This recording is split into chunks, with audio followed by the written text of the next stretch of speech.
Il est tout à fait naturel de se consacrer aux propos, aux déclarations, aux affirmations, aux analyses partagées par Abdelmajid Tebboune lors de son interview périodique. J'ai l'impression qu'Abdelmajid Tebboune ne comprend pas la priorité de l'Algérie. Il s'est téléporté plutôt dans un autre pays. L'annonce incroyable de Tebboune qui a affirmé que c'est bon, il y aura un train Alger-Tamanrasset, plus de 2000 km, voire même 2400 km de rail. Il va consacrer, l'État algérien, 22 milliards de dollars. Est-ce que la priorité est de faire un train qui va jusqu'au Tamanrasset ou à faire un train qui relie des villes importantes et qui sont beaucoup plus peuplées alors que nous sommes en 2026 et des pays comme le Maroc, comme le Maroc l'a fait avec 2 milliards d'euros, il a déjà fait un train, il a déjà fait un TGV. L'Égypte qui est en train d'investir pour faire un TGV. Je fais le TGV dans le nord du pays, entre les deux régions, les deux villes les plus grandes peuplées, les deux plus importantes régions et villes du pays qui sont Alger et Oran. Un TGV entre Alger et Oran va nous coûter Bléram, les infrastructures, etc. dans les 9 milliards de dollars. Imaginez si vous pouvez aller de Alger à Oran en 1h30. Vous imaginez l'inauguration d'un grand TGV, d'un TGV moderne, sérieux, flambant neuf entre Alger et Oran. Ça va améliorer l'image du pays. Ça va booster l'activité économique. Ça va redonner la confiance aux Algériens et aux Algériens. Ça va attirer les touristes. Je pense qu'aujourd'hui, il est tout à fait naturel de se consacrer aux propos déclarés, aux propos, déclarations, aux affirmations, aux analyses partagées par Abdelmajid Tebboune lors de son interview périodique qui a été diffusée hier le 7 février 2026. Une interview qui a duré plus de 1h30 et durant laquelle Abdelmajid Tebboune a fait beaucoup de déclarations, de nombreuses affirmations. Il a tenu des propos intrigants, bouleversants, qui nous interpellent, qui nous préoccupent, qui peuvent même nous angoisser, qui peuvent même nous, en tout cas, qui nous laissent pas indifférents. Et ce que Abdelmajid Tebboune a dit hier, il faut absolument s'y attarder parce qu'il y va de l'avenir de notre chère Algérie. Je pense que j'ai mis beaucoup de temps avant de commencer cette émission parce que j'ai analysé tous les chiffres, j'ai scruté, j'ai lu des expertises, des notes de conjoncture, j'ai analysé, réanalysé, examiné, réexaminé. J'ai l'impression qu'Abdelmajid Tebboune ne comprend pas la priorité de l'Algérie, où il vit dans un pays où il est physiquement présent en Algérie, mais il est mentalement déconnecté de la réalité algérienne. Dans son palais, je crois qu'il s'est transposé ou il s'est téléporté plutôt dans un autre pays. J'ai l'impression vraiment qu'il ignore totalement les besoins et les réalités du pays.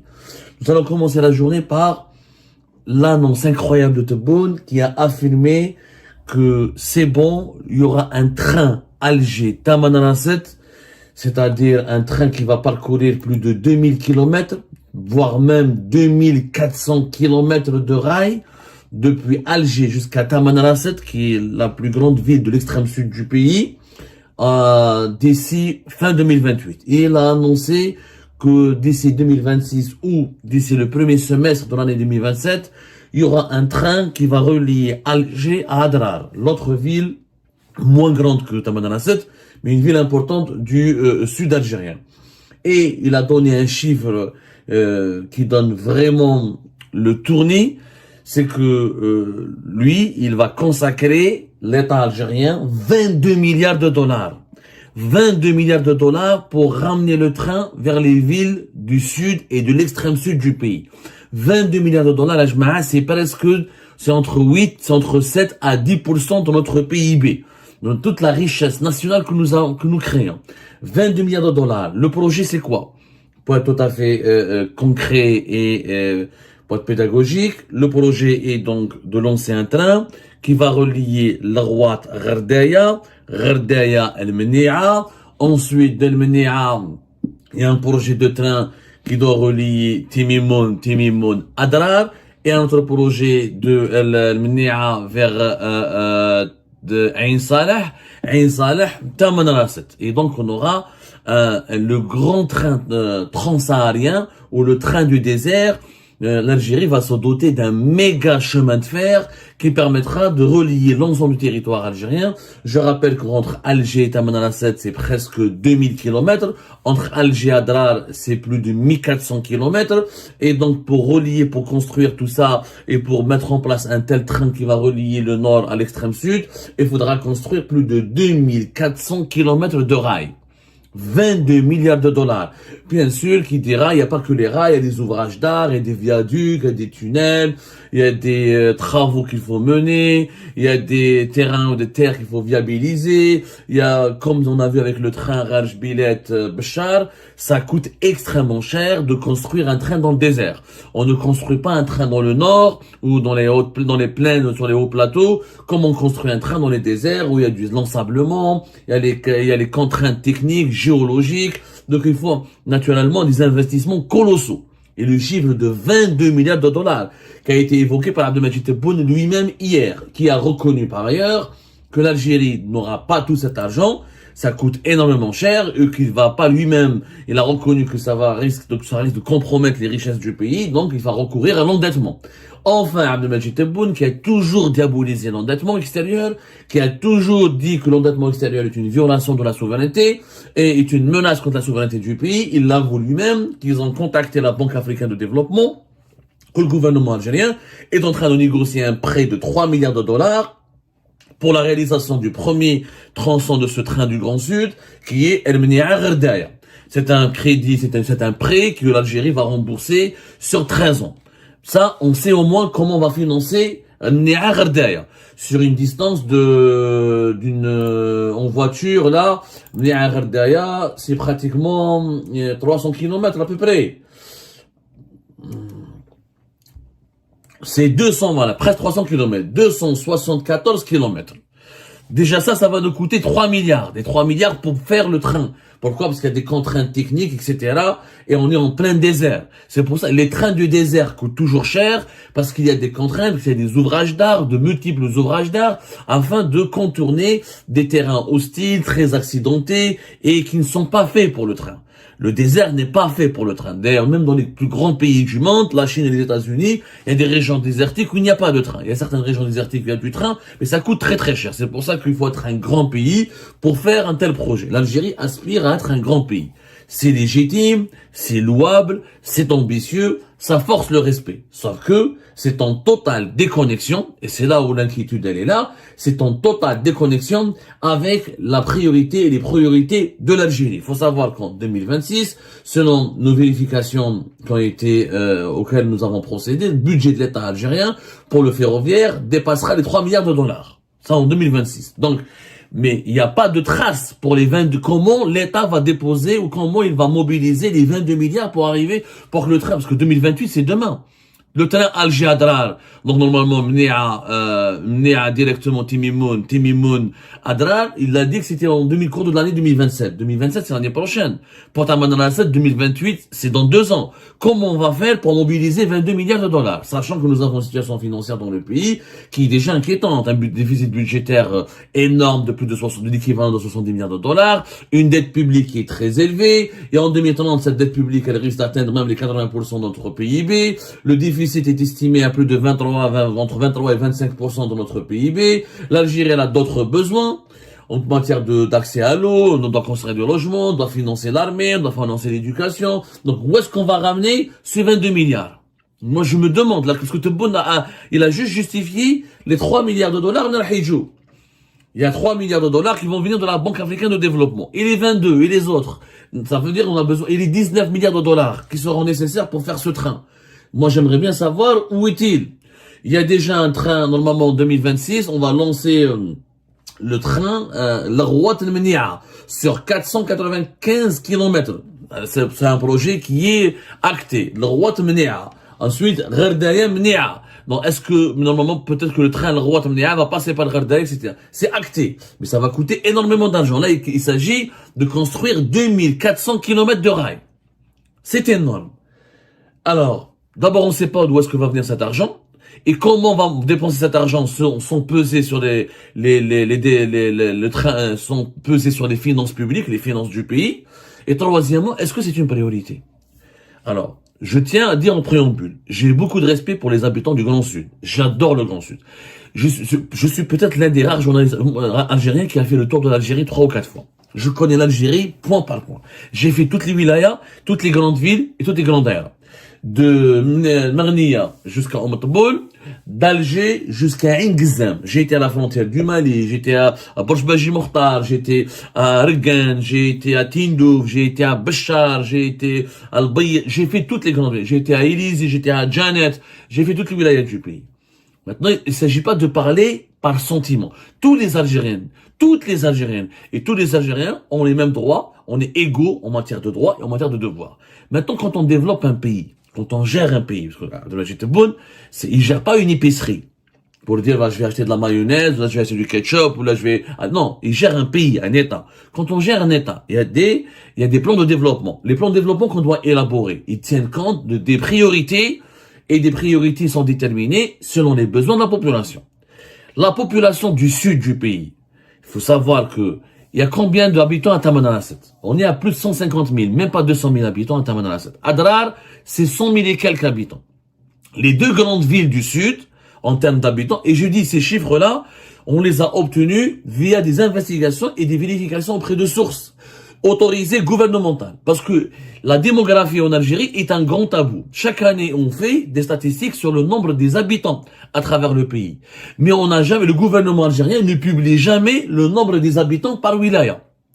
Donc on a que nous avons créé une dizaine de nouvelles wilayas. Il n'y a pas de nombre d'habitants actualisés. Les statistiques démographiques du wilaya, quand vous allez les rechercher au niveau de la documentation officielle, elles s'arrêtent en 2008. Pourquoi? Parce que pour le gouvernement algérien, ou pour le régime algérien, pas pour le gouvernement, c'est pas pour les technocrates, mais pour les politiques et les militaires, c'est un tabou. Il faut pas dire quelle est la région qui abrite le plus d'habitants. Il faut pas dire quelle est la région où il y a le plus d'habitants, pour qu'il n'y ait pas de régionalisme et pour qu'il n'y ait pas, et pour qu'on ne dévoile pas l'échec de la politique de développement local. Parce que dans les régions où il y a le plus d'habitants, c'est là où il y a le plus normalement, de besoins de développement, en matière de développement local. Or, nous avons des régions entières qui sont très peuplées, mais qui sont très sous-développées. Il y a pratiquement très peu de services publics. Et dans d'autres régions où ils sont beaucoup moins peuplés, il y a beaucoup d'investissements, ce qui peut alimenter des frustrations. Le projet du train, par exemple, est l'exemple de la grande frustration qu'il va créer en Algérie. Pourquoi? Les deux grandes villes du sud, c'est Gherdaya ou Ouargla. Ouargla, sont dans les 300 000 habitants. Gherdaya, c'est 200 000 et quelques, presque 300 000 habitants. Ouargla, c'est plus de 300 000 habitants. Toutes les autres villes, elles sont pas beaucoup peuplées. Adrar, c'est 100 000 et quelques. Tamanrasset, c'est 180 000, même pas 200 000 habitants. El Menia, c'est entre 50 000 et 60 000 habitants. La Rouat, la même chose. Le Rouat, c'est une petite ville. En tout cas, c'est une petite ville, je m'attends. Le Rouat, aujourd'hui, c'est même pas 100 000 habitants. Je parle de la ville, je parle pas des wilayas. Les wilayas, et même la wilaya de la Rouat, par exemple, elle est dans les 300 000 à peu près, dans les 300 000 habitants. Donc, c'est des villes qui ne sont pas très peuplées. Par rapport au nord, par exemple. On va dire la ville de Rouat, c'est la même chose, qui m'a Tamanrasset. Entre 150 000, 160 000, moins de 200 000 habitants. Alors, on va dépenser 22 milliards de dollars pour connecter des villes qui sont pas peuplées par rapport aux grandes villes du nord, dont le train est toujours sous-développé, archaïque, en utilisant des rails qui datent de l'époque coloniale, et on utilise des gares qui datent de l'époque coloniale. Vous savez, dans les grandes villes du pays, Oran, Alger, Annaba, Constantine, la majorité des gares ferroviaires et des lignes que nous utilisons datent encore de l'époque coloniale, bien avant l'indépendance. Il faut voir les gares ferroviaires des grandes villes du pays, Alger, Annaba, etc. Donc, les grandes villes, quand on compare le nombre d'habitants, les grandes villes du Oran, plus de 1 million d'habitants. Oran, en ce moment, c'est pratiquement 1,5 million d'habitants. La wilaya d'Oran, c'est plus de 3,5 millions d'habitants, si ce n'est pas 4 millions d'habitants. Et les chiffres ne sont pas donnés. Parce que le régime algérien, il a peur des chiffres. Il a peur de dire, nous avons des grandes villes avec beaucoup d'habitants, mais ces villes-là, la croissance démographique, elle augmente énormément, alors que la croissance économique, elle est faible. Alger, c'est plus de 8 millions d'habitants. Entre la capitale Alger de 3 millions d'habitants et ses agglomérations. Parce qu'il comptait la ville, les grandes villes du nord, il y a les centres-villes, il y a les banlieues qu'il faut comptabiliser. Constantine, c'est au-delà de 700 000 habitants. Avec ces agglomérations, ça peut dépasser même les 800 000 habitants. Et nous avons des villes comme Annaba, ou des villes moyennes, comme Stif. Stif, par exemple, c'est plus de 400 000 habitants. Annaba, c'est plus de 400 000 habitants. Blida, qui est à côté d'Alger, elle est dans les plus de 500 000 habitants, avec son agglomération. Donc, nous avons la majorité,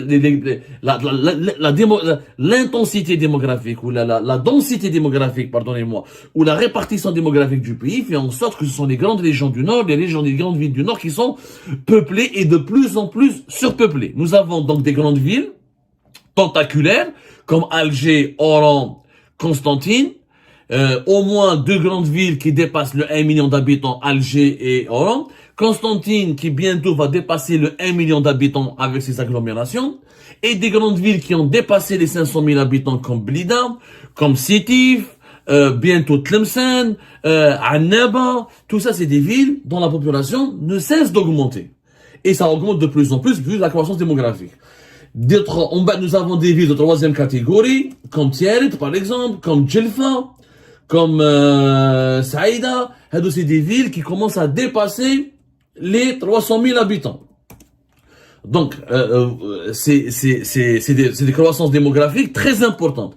C'est-à-dire qu'une ville du nord du pays, ou une ville, Tielt, par exemple, elle a déjà dépassé, elle va atteindre les 400 000 habitants dans pas longtemps.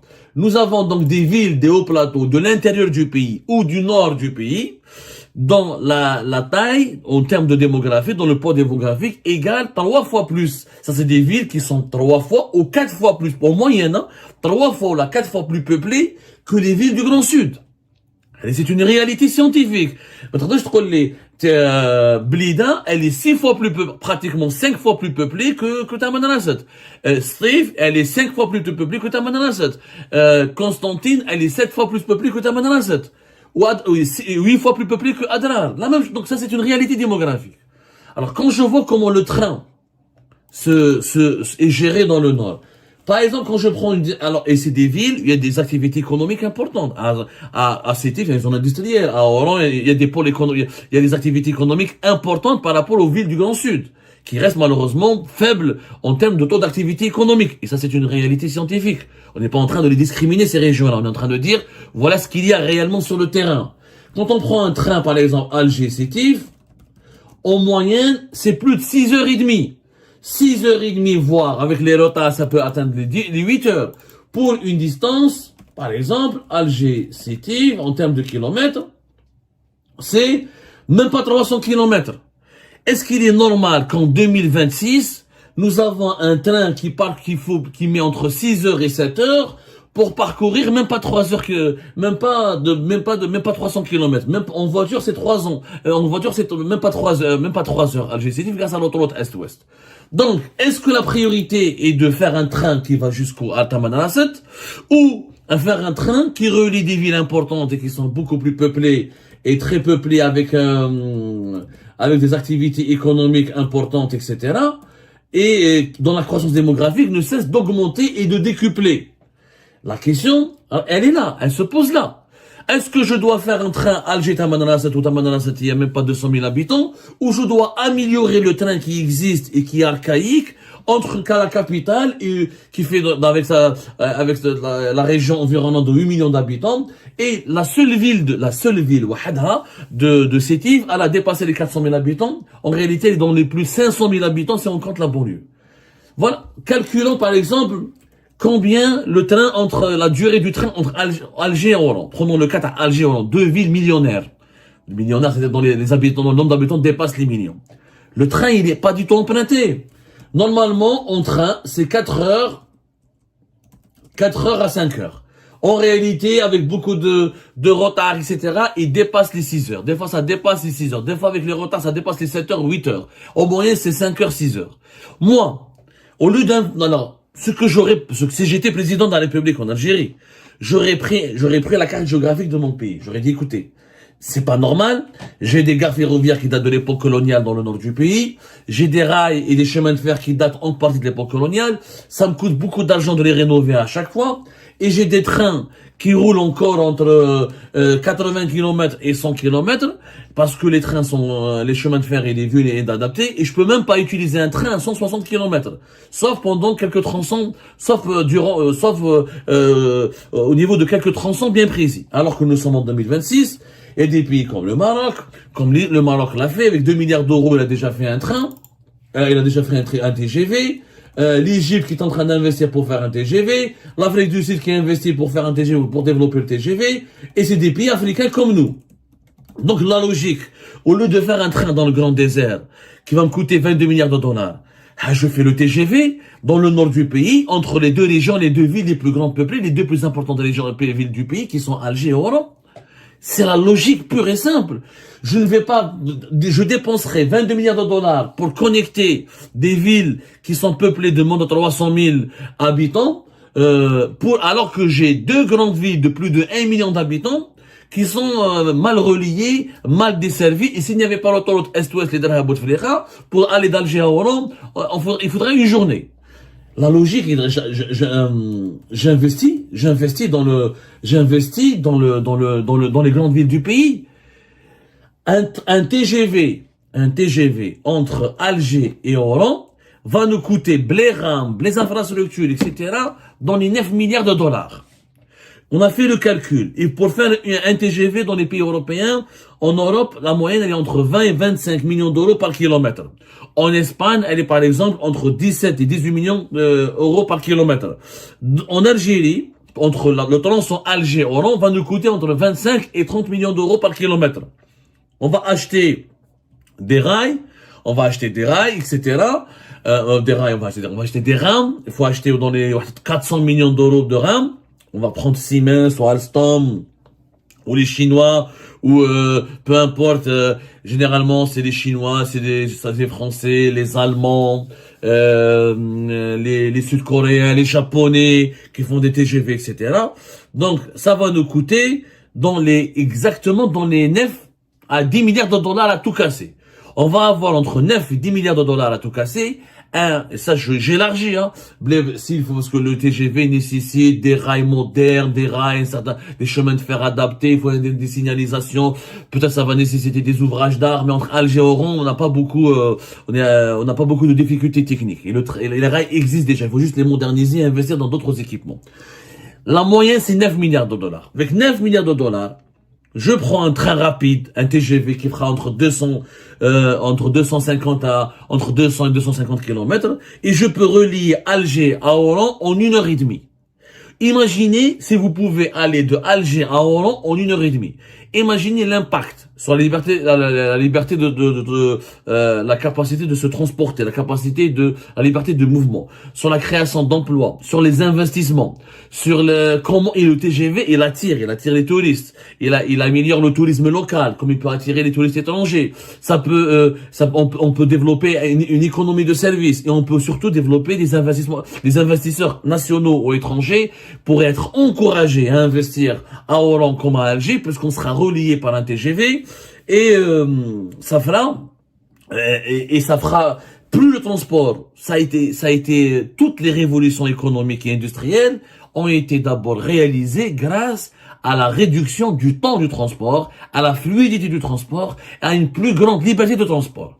Nous avons deux grandes villes millionnaires, encore une fois. Un TGV avec la moitié du budget que nous allons consacrer pour le train Alger-Tamanrasset, nous allons pouvoir faire un vrai TGV moderne qui sera parmi les plus modernes d'Afrique et qui sera le plus moderne, sera même plus moderne que celui du Maroc, parce que le Maroc, il a lancé en 2018, nous on pourra le faire maintenant en 2026 avec de nouveaux équipements, avec des rames, etc. et très moderne. Le TGV, Alger-Oran, il peut s'arrêter au niveau de certaines grandes villes, comme Blida, comme Schlev, comme Rlizen, etc. Il peut s'arrêter au niveau de certaines gares ou de certaines villes intéressantes. Donc on peut envisager un trajet qui va desservir d'autres importantes villes qui sont beaucoup plus peuplées. Là, encore une fois, des villes du Grand Sud. Et on sera gagnant et on aura une vite. Vous imaginez un TGV en Algérie? On aura besoin de 8 à 12 rames, selon les études que nous avons consultées, pour Alger, Oran. Ça va coûter maximum 400 millions d'euros pour acheter ces rames-là. Ça dépend des fabricants, etc. Il y a les Allemands, il y a les Français, il y a les Japonais, il y a les Chinois, etc. Ça dépend des consultations. Donc, vous imaginez l'inauguration d'un grand TGV, d'un TGV moderne, sérieux, flambant neuf entre Alger et Oran. Ça va améliorer l'image du pays. Ça va booster l'activité économique. Ça va redonner la confiance aux Algériens et aux Algériens. Ça va attirer les touristes. Ça va attirer les investisseurs. Parce qu'on aura réduit les deux grandes régions du pays, régions portuaires, peuplées, très peuplées et de plus en plus peuplées. Ça, c'est un investissement utile. Donc, avec 22 milliards, il me restera l'autre 10 milliards d'euros. Je peux faire un autre TGV entre Alger et Constantine. Par exemple, qui est la future grande ville qui va dépasser bientôt les 1 million d'habitants. C'est ça la priorité de l'Algérie.